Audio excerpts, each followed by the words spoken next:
কেনই বা পদক্ষেপ নেওয়া হলো? ভারতীয় বার্তা সংস্থা পিটিআই এর বরাতে তাদের সরকারি সূত্র জানিয়েছে এটি নাকি একটি সতর্কতামূলক ব্যবস্থা।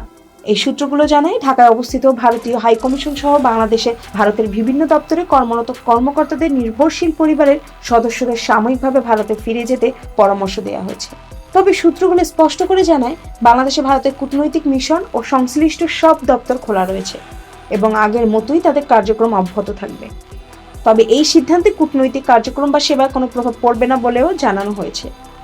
তবে ভারতীয় হাইকমিশন সহ বাংলাদেশ ভারতের বিভিন্ন দপ্তরে কর্মরত কর্মকর্তাদের নির্ভরশীল পরিবারের সদস্যদের সাময়িকভাবে ভারতে ফিরে যেতে পরামর্শ দেওয়ার সংবাদে বাংলাদেশের কেউ কেউ মনে করছেন তবে কি কোনো আশঙ্কার কিছু আছে, নাকি ইউনূস সরকারের প্রতি এটি একটি আগাম বাড়তি চাপের কূটনৈতিক চাল দিয়ে রাখলো?